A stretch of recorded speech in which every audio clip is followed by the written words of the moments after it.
Now, marking this month of remembrance here in Korea, many exhibitions are taking place all across the city. One of declassified documents and another of photos of the Korean War. Our culture spot tonight, our Hwang Hojun reports. 66 years. More than 2 generations have passed since the Korean War left much of the peninsula in flames. To mark the 66th anniversary on Saturday, exhibitions have been taking place across the country to encourage people to remember. One of the exhibitions, hosted by the National Library of Korea, displays 130 declassified documents and materials from the National Archives and Records Administration.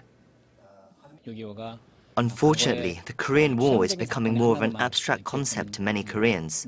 So by displaying documents left by those who took part in the war, we hope people would have a better understanding of the true reality of the war. The documents allow visitors to examine the U.S. impact on Korea before, during, and after the war broke out. One of these is the first situation report from the U.S. ambassador to President Harry Truman. It shows the U.S. reacted almost immediately to the North Korean invasion of South Korea on June 25, 1950. In contrast, local media reports show a more gradual realization of the gravity of the situation over the next week, as South Korean troops are pushed to the southern tip of the peninsula. An illustration of Operation Chromite, more widely known as the Incheon Landing, shows the strategic brilliance of General Douglas MacArthur. There are also documents showing MacArthur's confidence the war would soon come to an end. As the fatalities began to rise exponentially after the Chinese intervention, the U.S. Army's evacuation plan shows the growing urgency of the situation.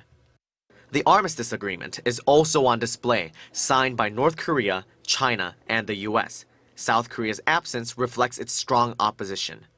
In fact, even many Koreans are unaware of South Korea's opposition and how the country half-heartedly decided not to obstruct the agreement in order to gain more bargaining power for future political conferences.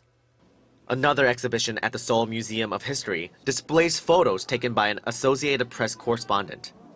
The images of Seoul's destruction, war refugees, and the rioting against the armistice make it difficult to believe the tragedy happened less than a century ago. It offers a new perspective on how South Korea managed to rise from the ashes and transform itself into the modern democracy we know today. This was Gwanghwamun 63 years ago. This is the plaza today. Photos and documents remain as proof of the war that divided a country, separated families, but that is also fading in memory, even though it affects everyone in Korea to this day. Hwang Hojun, Arirang News.